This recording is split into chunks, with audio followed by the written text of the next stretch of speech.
Hey everyone, welcome back to this YouTube channel. This is Simav here. Class 10th again SST यानी कि SST के हम लोग economics part को deal करेंगे इस वीडियो में, जिसमें 20 मोस्ट इंपॉर्टेंट MCQs रहेगा। और जो सेशन 2023-24 यानी इस सेशन के जितने भी स्टूडेंट्स हैं उन सब के लिए वीडियो खास रहने वाला है। और ये सारे क्वेश्चंस प्री बोर्ड और बोर्ड के पॉइंट ऑफ व्यू से हैं, जिसमें हम लोग चैप्टर 2 डील करेंगे। चैप्टर 1 ऑलरेडी हम बना रखे हैं वीडियो, अगर आपने नहीं देखी तो प्लीज़ आप प्लेलिस्ट में जाकर के वीडियो को देख सकते हैं, और उनका प्लेलिस्ट में कमेंट में भी पिन कर दूंगा और ये डिस्क्रिप्शन बॉक्स में भी डाल दूंगा, आप वहाँ से भी देख सकते हैं।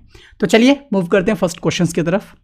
सो here is the question 1, agriculture, dairy, fishing and forestry are examples of. यहाँ पे कुछ दिया गया है। एग्रीकल्चर जिसको हम लोग कृषि कहते हैं हिंदी में, डेयरी जिसको हम लोग जिसमें दूध की प्रोडक्शन वगैरह होती है या फिर मिल्क प्रोडक्ट बनाया जाता है उसे हम डेयरी कहते हैं।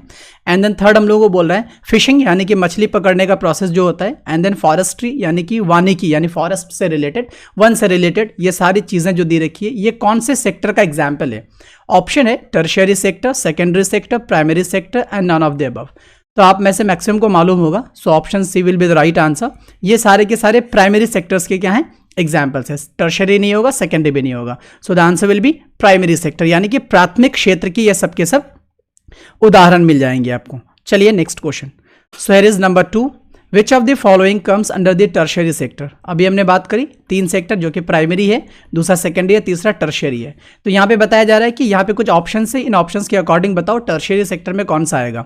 ट्रांसपोर्ट आना है, कम्युनिकेशन आना है, या फिर बोथ ए एंड बी दोनों, यानी ट्रांसपोर्ट कम्युनिकेशन दोनों होगा, या नन ऑफ द अबव। तो आपको मालूम होना चाहिए option C will be the right answer, because यहाँ पे टर्शरी और कम्युनिकेशन दोनों के दोनों आ जाएगा, क्योंकि ये दोनों के दोनों हमें क्या करता है, सर्विस प्रोवाइड करती है।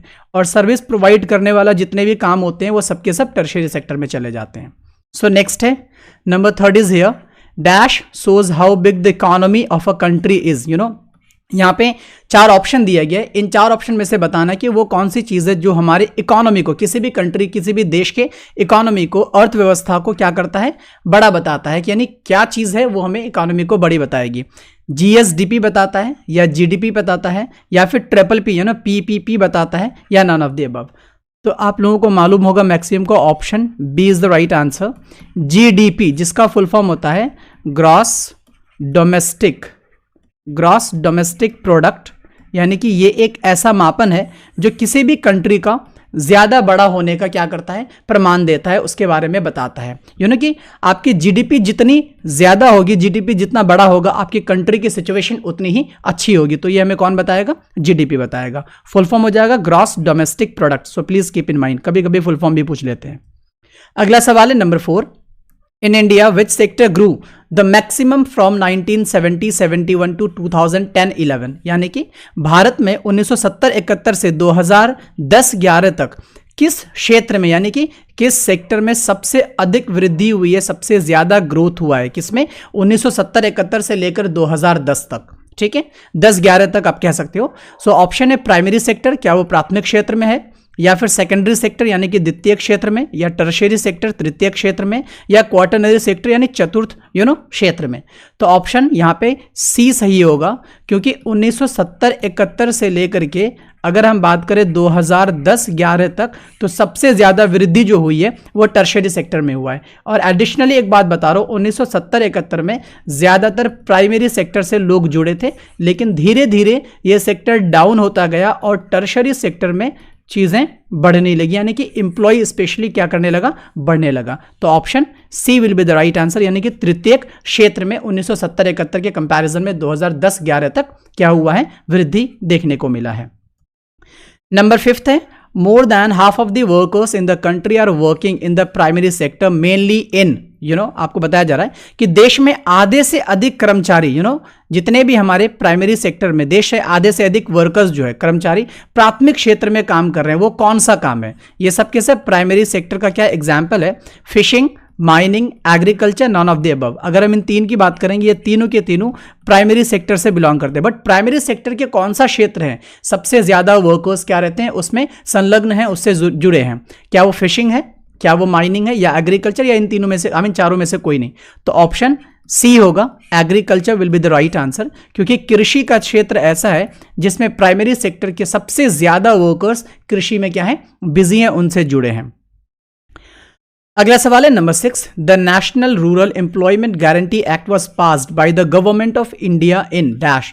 हम बात करेंगे गवर्नमेंट ऑफ इंडिया की। गवर्नमेंट ऑफ इंडिया ने national rural employment guarantee act, जिसे हम नरेगा के नाम से भी जानते हैं, जिसे हम शॉर्ट में नरेगा के भी नाम से जानते हैं, तो गवर्नमेंट ऑफ इंडिया ने नरेगा को पास किया था, पारित किया था। वो कब किया था इस एक्ट, इस अधिनियम को? 2005 में, 2010 में, 2004 में या 2014 में? तो ऑप्शन ए यहां पे सही होगा, क्योंकि नरेगा को जो पारित किया गया था वो 2005 में पारित किया गया था। अगेन एक चीज और बताऊंगा, इसको हम लोग मनरेगा के भी नाम से जानते हैं, मनरेगा के भी नाम से जानते हैं। फुल फॉर्म हो जाएगा Mahatma Gandhi national rural employment guarantee act. तो कभी कभी मनरेगा एमजी ऐड कर लिया जाता है, जिसका फुल फॉर्म में महात्मा गांधी ऐड हो जाता है। सो प्लीज याद रखेंगे, महात्मा एम से, जी से गांधी, और एन से नेशनल, आर से रूरल, ई से एम्प्लॉयमेंट, जी से गारंटी और ए से एक्ट हो जाएगा। तो ये जो मनरेगा या नरेगा दोनों में से कोई एक जो भी पूछ ले, तो ये पारित हुआ था, ये पास हुआ था 2005 में। और इसे पास किसने किया था? गवर्नमेंट ऑफ इंडिया यानी कि भारत सरकार ने की थी। कोई राज्य सरकार नहीं नाम ले लेंगे यहां पर, भारत सरकार ने मनरेगा को 2005 में पास किया था। सो नेक्स्ट है number 7, which of the following examples does not fall under the unorganised sector. हम यहां पे क्या बात करेंगे? अनऑर्गेनाइज्ड सेक्टर की बात करेंगे कि निम्नलिखित में से कौन सा उदाहरण असंगठित क्षेत्र यानी कि अनऑर्गेनाइज्ड के अंतर्गत नहीं आता है, उसमें नहीं आता है। ऑप्शन है अ फार्मर इरिगेटिंग हिज फील्ड, एक किसान अपने खेत की सिंचाई कर रहा है। दूसरा, अ daily veg labour working in for contractor, यानी एक ठेकेदार के लिए काम करने वाला कोई दिहाड़ी मजदूर। या तीसरा कह रहे a doctor in a hospital treating a patient, यानी अस्पताल में एक डॉक्टर एक मरीज की इलाज कर रहा है। या फिर चौथा बोल रहा है handloom weaver working on a loom in her house, यानी कि एक हथकरघा, हैंडलूम वीवर है जो बुनकर है, हथकरघा अपने हाथों से बुनता हुआ अपने घर में करघे पर काम कर रहा है। तो इन 4 ऑप्शन में से कौन सा होगा जो अनऑर्गेनाइज्ड में नहीं आता है? तो option A, a farmer irrigating his field, यानी कि एक किसान अपने खेत की क्या कर रहा है? इरिगेट कर रहा है, सिंचाई कर रहा है। तो डेफिनेटली ये ऑर्गेनाइज्ड सेक्टर में नहीं आएगा, ये अनऑर्गेनाइज्ड सेक्टर में आएगा। तो ऑप्शन ए तो नहीं होगा। दूसरा, अ daily veg labourer working for a contractor, यानी एक ठेकेदार के लिए काम करने वाला दिहाड़ी मजदूर, ये डेफिनेटली अनऑर्गेनाइज सेक्टर में होगा, जो कि ऑप्शन के अकॉर्डिंग सही नहीं होगा। तीसरा बोला जा रहा है doctor in a hospital treating a patient, अब यहां पे देखेंगे तो डॉक्टर क्या कर रहा है? हॉस्पिटल में पेशेंट का इलाज कर रहा है। तो ये ऑर्गेनाइज्ड सेक्टर का काम है, इसलिए अनऑर्गेनाइज्ड के कैटेगरी में नहीं आएगा। So option C will be the right answer. But अगर हम 4 की बात कर लें, ऑप्शन 4, अ हैंडलूम वीवर, जो हथकरघा बुनकर है, वो अपने घर पे क्या कर रहा है? करघे पर काम करे। तो ऑप्शन डी भी जो है ये आपके किस में आएगा? और अनऑर्गेनाइज्ड में आ जाएगा, इसलिए ऑप्शन डी भी सही आंसर नहीं होगा। सो क्वेश्चन के अकॉर्डिंग ऑप्शन सी क्या हो जाएगा? आपका सही हो जाएगा। नेक्स्ट है नंबर 8, नरेगा, जिसका फुल फॉर्म होगा national rural employment guarantee act of 2005। जैसे हमने अभी बात करी कि नरेगा जो था एक कानून पारित करी गई थी, कब करी गई थी? 2005 में। किसने करा था? गवर्नमेंट ऑफ इंडिया ने करा था। अब has guarantee dash days of employment in a year many district of India, what are the correct number of days. बताना है कि नरेगा के अकॉर्डिंग वो क्या देती है? नंबर ऑफ डेज क्या करने का, काम करने की गारंटी देती है। कौन? गवर्नमेंट ऑफ इंडिया, जो कि पास करी गई थी 2005 में इस कानून को। लेकिन यहां पे बताना यह है कि भारत के कई जिलों में इसको पारित किया है, पास किया गया है, किसके जरिए? गवर्नमेंट ऑफ इंडिया के जरिए। बट वो साल भर में, यानी कि एक साल के अंदर कितना दिन का, एक साल 1 ईयर्स होगा, नहीं होगा, 1 ईयर होगा, एक साल में कितना दिन काम करने की गारंटी लेती है ये कानून जो गवर्नमेंट ऑफ इंडिया के जरिए पास करी गई है? क्या वो 200 डेज काम करवाने का गारंटी देता है, या 100 डेज काम करने की गारंटी देती है, 30 डेज या 60 डेज? तो मैक्सिमम लोगों को मालूम होगा, एंड अगर नहीं है तो मालूम होना चाहिए। ऑप्शन बी यहां पे सही होगा, जो कि 100 दिन 100 डेज, साल में 100 डेज काम करने का क्या लेता है? गारंटी लेता है ये कानून। कितने में से? 365 दिन में से 100 दिन काम करने की गारंटी लेती है कौन? ये कानून नरेगा 2005, यानी कि जो नरेगा कानून है जो आपका 2005 में गवर्नमेंट ऑफ इंडिया के जरिए पास करी गई थी। So answer will be 100 days, option B. Okay, number 9 में देखते हैं, which of the following occupations can not be included in the tertiary sector.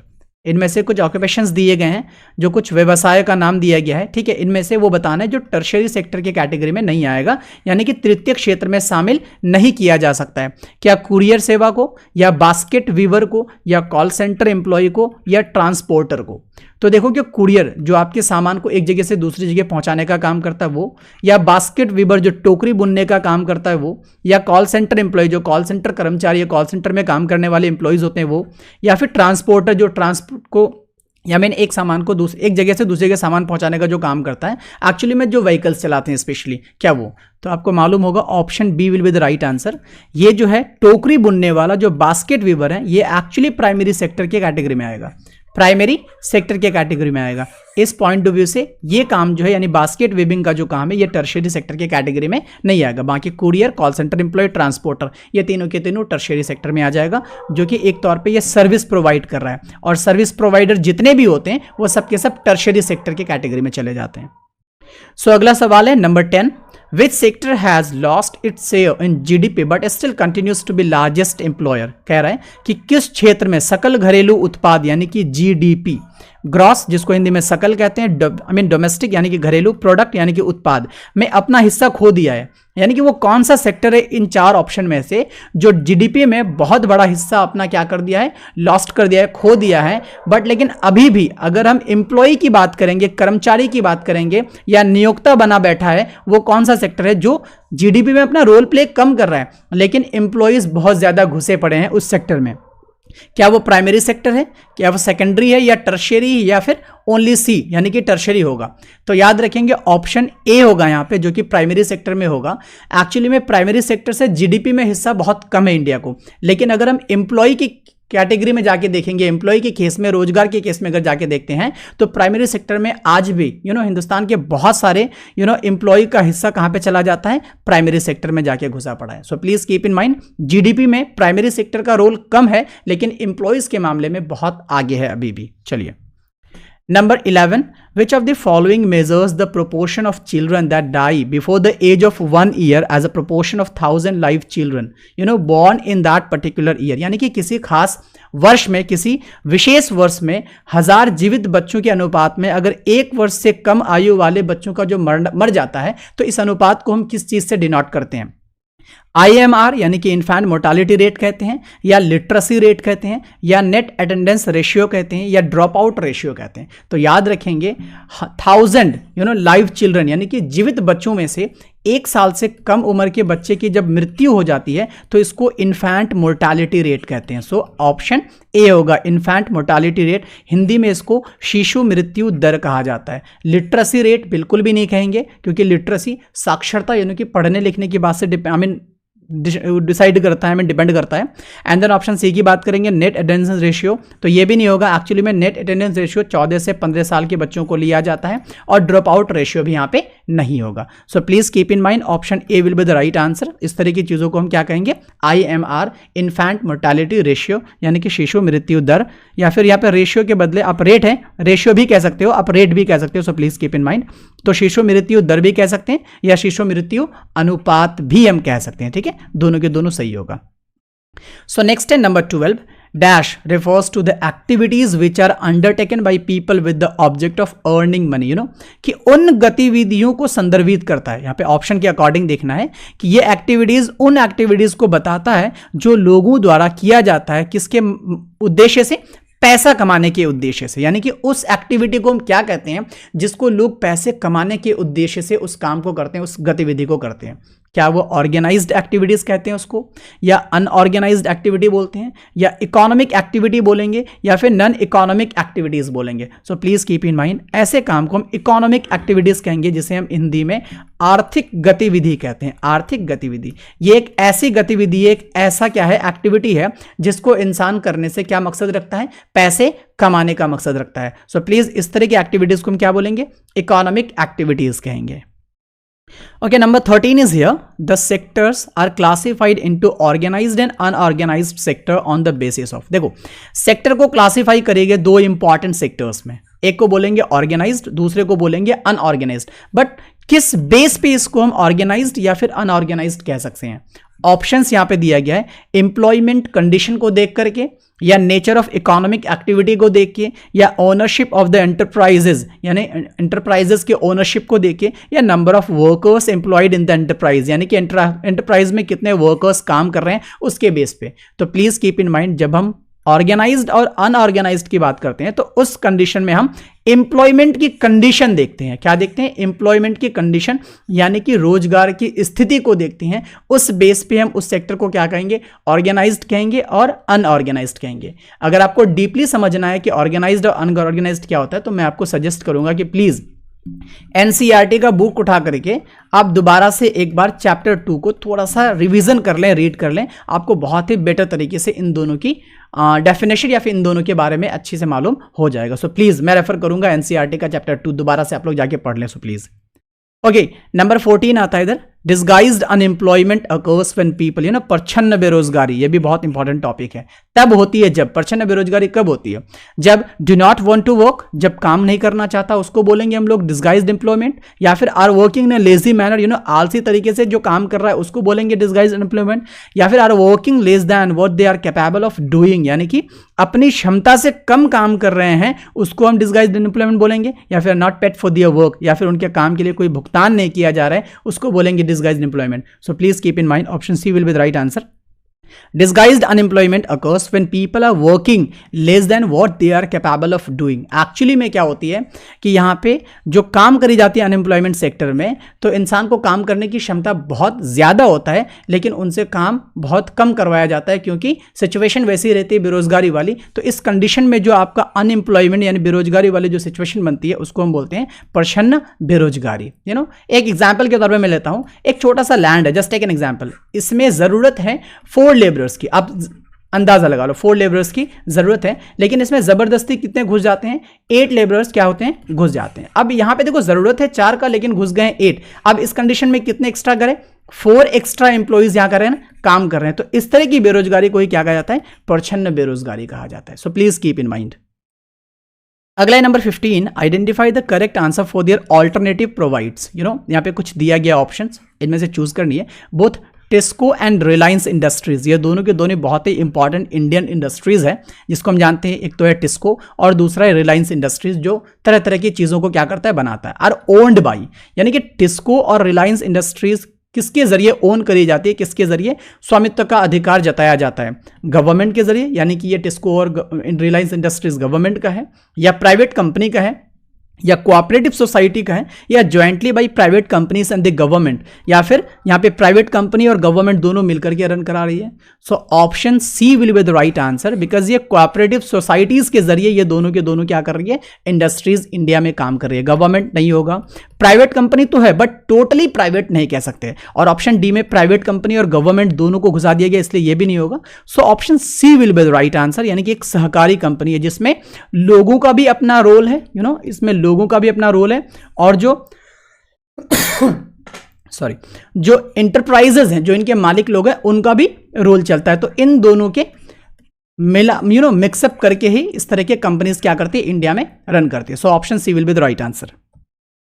Okay, number 16 is here, tertiary sector is also called. You know, हम तृतीयक क्षेत्र की बात करें tertiary sector को, और दूसरा नाम से किससे जानते हैं? पब्लिक सेक्टर कहते हैं इसको, या सर्विस सेक्टर बोलेंगे, या प्राइवेट सेक्टर बोलेंगे, या कोऑपरेटिव सेक्टर बोलेंगे। So please option B will be the right answer. Tertiary sector को हम लोग क्या जानते हैं? सर्विस सेक्टर के नाम से भी जानते हैं, यानी हिंदी में इसे सेवा क्षेत्र के नाम से भी जानते हैं। सो टर्शियरी सेक्टर को हम लोग सेवा क्षेत्र या नहीं तो हम लोग सर्विस सेक्टर भी कह सकते हैं। अगला क्वेश्चन है number 17, identify the natural product from the list of items given below. यहाँ पे कुछ आइटम्स के नेम दिए गए हैं, लिस्ट बना के दिया गया है, इनमें से पहचानना है कौन सा नेचुरल प्रोडक्ट है। सो आसान है, नेचुरल प्रोडक्ट को हिंदी में हम लोग क्या बोलते हैं? प्राकृतिक उत्पाद बोलेंगे, यानी जो प्रकृति के द्वारा दिया गया है। टेक्सटाइल, यानी जो कपड़ा होता है, क्या वो कपड़ा होगा? दूसरा बोला व्हीट फ्लोर, यानी कि जिसे हम हिंदी में गेहूं का आटा कहते हैं, क्या वो है? या कॉटन, जो कि हम लोग हिंदी में उसे कपास कहते हैं, या वो होगा? या टोमेटो सॉस, यानी कि टमाटर की चटनी जो होगी, सॉरी यहाँ पे आपका नहीं लिखा गया है, जो टोमेटो सॉस जो हम यूज करते हैं, क्या वो होगा? तो ऑप्शन यहाँ पे नेचुरल प्रोडक्ट का टिक करना है। So option C will be the right answer. यहां देखा जाए तो कॉटन क्या हो जाएगा? आपका नेचुरल प्रोडक्ट बन जाएगा एग्जैक्टली। एक्चुअली में टेक्सटाइल भी निकाला जाता है, वो एक्चुअली सिल्क भी हो सकता है, या नहीं तो उसे आप कॉटन भी कह सकते हो, किसी तरह से भी हम क्या कर सकते हैं, कपड़ा बना सकते हैं, बट डायरेक्टली इसे हम नेचुरल प्रोडक्ट नहीं कहेंगे। व्हीट फ्लोर एक्चुअली में वो कहां से निकलती है, गेहूं से, लेकिन गेहूं के आटे की बात करें तो वो डायरेक्ट हम नेचुरल प्रोडक्ट नहीं कह सकते, इनडायरेक्टली कह सकते हैं। लेकिन कॉटन यहां पे जहां तक दिख रहा है तो कॉटन एक्चुअली में नेचुरल प्रोडक्ट है डायरेक्टली इस ऑप्शन के according. So option C will be the right answer. और जहां तक डी की बात है तो टोमेटो सॉस भी टमाटर से, टोमेटो इन्हें टमाटर से निकाला जाता है, तो यहां पे भी वो डायरेक्टली नेचुरल में नहीं जाएगा, ऑप्शन डी भी नहीं होगा। सो नेक्स्ट है 18, जीडीपी स्टैंड्स फॉर, जीडीपी का फुल फॉर्म बताना है। ऑप्शन है ग्लोबल डोमेस्टिक प्रोडक्ट, या फिर ग्रॉस डोमेस्टिक प्रोडक्ट, या जायंट डोमेस्टिक प्रोडक्ट, या फिर ग्रॉस डेवलपमेंट प्रोडक्ट। हिंदी में कहते हैं ग्लोबल डोमेस्टिक प्रोडक्ट को वैश्विक घरेलू उत्पाद, या ग्रॉस डोमेस्टिक प्रोडक्ट को बोलेंगे सकल घरेलू उत्पाद, या जायंट डोमेस्टिक प्रोडक्ट को बोलेंगे विशाल घरेलू उत्पाद, या ग्रॉस डेवलपमेंट प्रोडक्ट को बोलेंगे सकल विकास उत्पाद। तो याद रखेंगे जीडीपी का फुल फॉर्म ऑप्शन बी होगा, ग्रॉस डोमेस्टिक प्रोडक्ट, हिंदी में बोलेंगे उसे सकल घरेलू उत्पाद। सो प्लीज याद रखेंगे सकल घरेलू उत्पाद, यानी कि GDP, gross domestic product. So please keep in mind.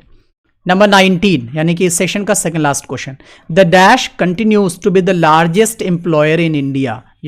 Bharat में सबसे बड़ा नियोक्ता बना बैठा है भाई, सबसे बड़ा एम्प्लॉयर बना बैठा है, सबसे ज्यादा एम्प्लॉय को अपने अंडर रखे हुआ है। कौन? Quaternary sector, tertiary sector, secondary sector, या प्राइमरी सेक्टर। यानी क्वार्टरनरी को हम लोग बोलते हैं चतुर्थ क्षेत्र कह सकते हो, टर्शियरी को तृतीय क्षेत्र कह सकते हैं, सेकेंडरी को द्वितीय क्षेत्र बोलेंगे, और प्राइमरी को क्या बोलेंगे, प्राथमिक क्षेत्र बोलेंगे। तो सबसे ज्यादा इंडिया में एम्प्लॉयर बना के जो बैठा है वो प्राइमरी सेक्टर है। सबसे ज्यादा आज के डेट में भी सबसे ज्यादा एम्प्लॉय को अपने अंदर बैठा के रखा है, स्पेशली कृषि के क्षेत्र में, कृषि के क्षेत्र में। भले जीडीपी में इसका रोल बहुत कम है, जीडीपी में इसका रोल काफी डाउन हो गया है, लेकिन एम्प्लॉय के केस में ये काफी अभी भी ऊपर अपनी पायदान बना के रखा है। सो please keep in mind option D will be the right answer. Okay, last question of the session, number 20, which of the following statements are true regarding the organized sector. अब बताना है कि संगठित क्षेत्र जो होता है, ऑर्गेनाइज सेक्टर, उसके बारे में इन चार ऑप्शन में से कौन कौन सा स्टेटमेंट सही है। देखो भाई, workers in the organise sector enjoy the security of employment. So the point is here security of employment. क्या जो ऑर्गेनाइज सेक्टर में जो भी वर्कर्स काम करते हैं, क्या वो सिक्योरिटी ऑफ एम्प्लॉयमेंट को एंजॉय करते हैं, यानी कि संगठित क्षेत्र में श्रमिकों को रोजगार की सुरक्षा प्राप्त है? डेफिनेटली प्राप्त है। तो मेरे ख्याल से ऑप्शन ए तो सही हो जाएगा। दूसरा देखते हैं, they are expected to work only a fixed number of hours. So the point is here fixed number of hours, यानी कि जो भी वहां वर्कर्स काम करते हैं वो क्या एक्सपेक्ट करते हैं कि वहां पे काम करने की जो घंटा होगा वो फिक्स होगा, यानी कि उनसे केवल निश्चित संख्या में घंटे के काम करने की अपेक्षा की जाती है। डेफिनेटली 8 घंटा काम होगा तो 8 घंटा ही काम करवाया जाता है। दूसरा कहा जा रहा है, if they work more they have to be paid overtime by the employer, यानी कि अगर वो एक्स्ट्रा काम करते हैं तो उसे ओवर टाइम कह करके एक्स्ट्रा पे करते हैं, ठीक है, उस एम्प्लॉय को। ये कौन करेंगे? वो एम्प्लॉयर पे करेंगे। क्या ऐसा होता है? डेफिनेटली ऑर्गेनाइज्ड में ऐसा होता है। तो इस पॉइंट ऑफ व्यू से ऑप्शन सी भी हो जाएगा, और डी में कर all of the above. So इसके हिसाब से option D will be the right answer, because A, B और सी ये तीनों के तीनों सही है। So that is why D will be the right answer of this question. That is all. Okay, thank you so much for watching the entire video. Hope कि आपको video अच्छा लगा होगा एंड बेनिफिशियल रहा होगा। डेफिनेटली रहेगा अगर आप इसको बेटर तरीके से देखोगे और इसको अपने माइंड में रखोगे। एंड इंपॉर्टेंटली आप लोगों को बेस्ट ऑफ लक, एंड अच्छे से प्रिपेयर करो, अच्छे से मार्क करनी है, स्कोर करनी है, एंड दैट इज़ ऑल। अगर नए हो, सब्सक्राइब नहीं किया, so please do subscribe and share भी करें। That is all. Thank you so much.